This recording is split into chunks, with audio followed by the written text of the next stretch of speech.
कई सरकारों में जब मेरे नेता मेरे पिता आदरणीय रामविलास पासवान जी मंत्री थे, प्रयासरत वो रहे कि इस विधेयक को लाया जा सके। आप नहीं है तो ये देश ही नहीं है, आप नहीं है तो ये दुनिया ही नहीं।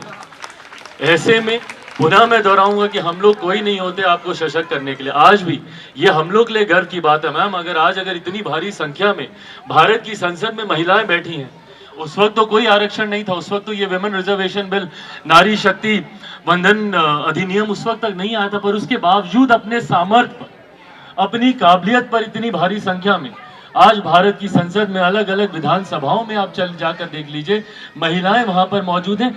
ये आपके सामर्थ्य को दर्शाता है। यकीनन ये एक लंबा संघर्ष रहा, प्रत्यक्ष अप्रत्यक्ष रूप से इस संघर्ष का मैं भी साक्षी रहा। जैसा मैम ने जिक्र किया, छोटा था, बच्चा था, पर अपने नेता अपने पिता को इसके बारे में चर्चा करते हुए इस विधेयक को कैसे ड्राफ्ट किया जाए, उसमें क्या क्या बिंदु महत्वपूर्ण है, उसको कैसे जोड़ा जाए, इन तमाम बातों को लेकर निरंतरता में चर्चा हुई। कई सरकारों में जब मेरे नेता मेरे पिता आदरणीय रामविलास पासवान जी मंत्री थे, प्रयासरत वो रहे कि इस विधेयक को लाया जा सके, पर उस वक्त भी कई कारणों से जब ये विधेयक नहीं आ पाया, तो ये विश्वास हम लोग आज की मौजूदा सरकार, हमारे आज के प्रधानमंत्री आदरणीय नरेंद्र मोदी जी पर था।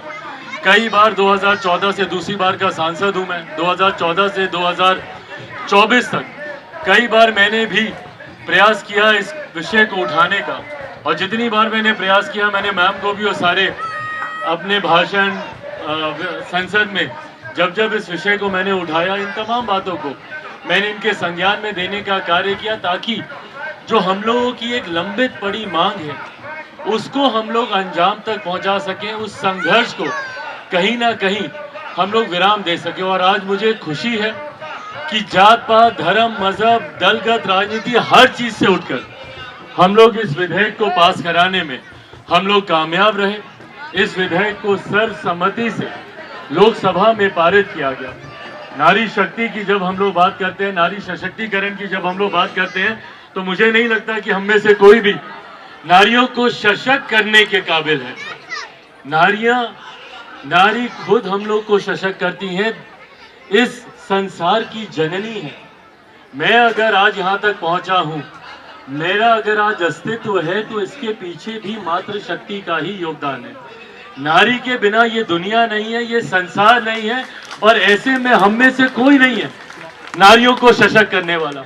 यह आपका अधिकार है, आदि आबादी है आप। अगर आप नहीं है तो ये दुनिया नहीं है, आप नहीं है तो ये सृष्टि नहीं है। और इस बात को हम सबको उतनी ही विनम्रता से स्वीकार करना जरूरी है। यकीनन इस समाज में कुछ ऐसे असामाजिक तत्व हैं जो अपने आप को पुरुष प्रधान समाज का तमगा देते रहते हैं, पर ऐसे में हर क्षेत्र से अगर नारी के योगदान को हटा दिया जाए, मैं खुद अपनी बात करता हूं, इन्होंने देखा है, मेरी माँ को ये अच्छे से जानती है, अगर वो नहीं होती तो शायद मेरे नेता मेरे पिता आज यहाँ तक नहीं पहुंच पाते जहां पे देश में नहीं दुनिया में उनका सम्मान किया जाता है। अगर वो इतना आगे बढ़ पाए तो उनके पीछे उस एक महिला का हाथ है जिन्होंने दिन रात बच्चों को संभाला, हम लोगों को संभाला। और कहीं ना कहीं इस बात को वो महत्व अभी तक नहीं दिया जाता था। लोग नहीं समझ पाते थे कि भैया एक घर को संभालना कितनी बड़ी जिम्मेदारी है। क्या करती हैं आप? आम हाउस मेकर, तो क्या बड़ी बात हो गई। घर चलाना कितनी बड़ी जिम्मेदारी है। ये आज इसका अनुभव मैं कहीं ना कहीं थोड़ा बहुत कर सकता हूं, क्योंकि अब मैं भी घर का बड़ा हो गया हूं। जब मेरे नेता मेरे पिता गए, मैं समझ सकता हूं कि किस तरीके से मेरी माँ ने इतने सालों तक उस घर परिवार को चलाया, संजो के रखा, जिसको आप लोग इतनी खूबसूरती से बिना माथे पर एक शिकन लाए आप लोग दिन रात करती हैं, और बिना किसी अपेक्षा के, बिना इस उम्मीद के कि कोई हमको दो शब्द बोल जाए कि हाँ आज आपने दिन भर घर पे काम किया, घर को देखा, घर को संभाला, बच्चों को संभाला, 2 वक्त का खाना आज हमको दिया, घर की साफ सफाई की। इस बात को ना किसी ने कभी इसका जिक्र किया, ना आप लोगों ने कभी ये चाहा। मुझे खुशी है कि आज कहीं ना कहीं इसको भी सम्मान देने की बात होती है। हम लोग जब देखते हैं विभिन्न राज्यों में राष्ट्रीय स्तर पर लाडली योजना के माध्यम से हो, गृह लक्ष्मी के माध्यम से हो, कहीं ना कहीं इन बातों को अब स्वीकारा जा रहा है। आप लोगों के परिश्रमों को, आप लोगों की मेहनत को, आप लोगों के बिना, मैं बार बार मैं कहता हूं, आप सिर्फ आधी आबादी ही नहीं है, आप नहीं है तो ये आबादी ही नहीं होगी, आप नहीं है तो ये देश ही नहीं है, आप नहीं है तो ये दुनिया ही नहीं। ऐसे में पुनः मैं दोहराऊंगा कि हम लोग कोई नहीं होते आपको सशक्त करने के लिए। आज भी ये हम लोग के लिए गर्व की बात है मैम, अगर इतनी भारी संख्या में भारत की संसद में महिलाएं बैठी हैं, उस वक्त तो कोई आरक्षण नहीं था, उस वक्त तो ये विमेन रिजर्वेशन बिल, नारी शक्ति वंदन अधिनियम उस वक्त तक नहीं आया था, पर उसके बावजूद अपने सामर्थ्य पर, अपनी काबिलियत पर इतनी भारी संख्या में आज भारत की संसद में अलग अलग विधानसभाओं में आप चल जाकर देख लीजिए, महिलाएं वहां पर मौजूद हैं। ये आपके सामर्थ्य को दर्शाता है। आज देश के सर्वोच्च पद पर एक महिला बैठी हैं जो कि अनुसूचित जनजाति समाज से आती, एक ऐसे समाज से जिस समाज को हाशिए पर रखा गया, एक ऐसे समाज के जिसको मुख्य धारा से कभी जोड़ा ही नहीं गया, उस समाज से आने वाली महिला देश के सर्वोच्च पद पर। ये आपके सामर्थ्य को दर्शाता है, ये आपकी हिम्मत, आपकी शक्ति, आपकी मेहनत को दर्शाता है। मैं जितनी इसकी चर्चा करूं उतना कम है। मेरे लिए जरूर ये एक सुकून की बात है, मेरे लिए जरूर ये एक संतोष की बात है कि आज जब ये अधिनियम आ गया है तो जरूर उस हक अधिकार के साथ आप लोग जाएंगे।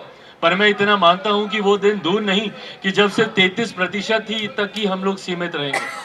मैं मानता हूं आधी आबादी है, 50% तक हम लोग जाएंगे। आधी आबादी भारत की संसद में, भारत की विधान सभा में महिलाओं की होगी, और ये आपके सामर्थ्य पर होगा। आपको कोई कहे या किसी कानून के तहत ही आप पहुंचे, मैं नहीं मानता, क्योंकि आप लोगों में वो सामर्थ्य है। यकीनन इसके लिए एक लंबी लड़ाई मैम ने लड़ी, मेरे पिता ने, आदरणीय रामविलास पासवान ने एक लंबी लड़ाई लड़ी। उस वक्त मैं सुनता था, बच्चा था, पर मैं सुनता था लाखों हस्ताक्षर इकट्ठे करना, देश के हर एक प्रदेश में ही नहीं, हर एक जिले में, हर एक पंचायत में जाकर जिस तरीके से इस कार्य को किया गया है, यकीनन कहीं ना कहीं आज उसी का परिणाम है कि हम लोग यहाँ तक हम लोग पहुंचे हैं। इसको कैसे पूर्णतः धरातल पर लागू किया जाए, भारत की संसद में प्रतिनिधित्व करने के नाते ये मेरी भी जिम्मेदारी बनती है। और मैं आज विश्वास दिलाकर आप लोगों को यहाँ से, मैम आपको विश्वास दिलाकर मैं जाना चाहता हूँ कि पूरी ताकत इसमें लगाऊंगा कि जल्द से जल्द इस कानून को धरातल पर उतारा जाए, ताकि वो उचित प्रतिनिधित्व जो इस अधिनियम के माध्यम से अधिकार के रूप में हम लोग को मिला है, वो प्रतिनिधित्व संसद में पूर्ण रूप से हो। ये विश्वास आप लोग को दिलाता हूँ। उसमें जहां पर मेरी जो भी भूमिका होगी उसको मैं जरूर पूरा करूंगा। इस पूरे यज्ञ जो आप लोगों ने इतने दशकों से किया, उसमें मेरा भी गिलहरी मात्र का जो योगदान था, उस योगदान से मैं भी अपने आप को काफी संतुष्ट महसूस करता हूं कि जो मेरे नेता ने जिस लड़ाई की शुरुआत की, आज वो यहाँ पर नहीं है, पर जहाँ पे भी वो होंगे जरूर बहुत खुश हूँ कि वो लड़ाई अंजाम तक पहुंची। आज मेरा यहाँ पर आने का भी बस यही एकमात्र मकसद था। मैं मानता हूँ कि अगर मेरे नेता आज जीवित होते, पापा अगर आज होते, तो वो भी जरूर यहाँ पर मौजूद होते। उनके जो संबंध, रंजना मैम के जो संबंध, इनके परिवार के जो संबंध मेरे परिवार के साथ रहे दुख सुख की घड़ी में, और हर संघर्ष को जिस तरीके से दलगत राजनीति से उठकर, हर चीज से उठकर जिस तरीके से मेरे नेता, मेरे पिता, मैम ये सब आगे लेकर चलते गए, अब मेरी भी जिम्मेदारी बनती है कि अपने पिता के तमाम अधूरे सपनों को मैं भी आगे लेकर चलूं। आपकी हर लड़ाई में उसी तरीके से मैं शामिल हूं जैसे पापा शामिल हैं, और आप सबके लिए दिन रात जो भी मुझसे बन पड़ेगा मैं जरूर करूंगा। मुझे यहाँ बुलाने के लिए और ये प्यार देने के लिए बहुत बहुत धन्यवाद। नेशनल दस्तक की आपसे गुजारिश है कि अगर इसको बचाना चाहते हैं तो नेशनल दस्तक को सब्सक्राइब करने के लिए रेड कलर के सब्सक्राइब बटन को दबाएं, फिर बेल आइकन की घंटी दबाएं। नेशनल दस्तक को बचाने के लिए बहुत जरूरी है कि हर खबर को शेयर करें, लाइक करें, कमेंट जरूर करें।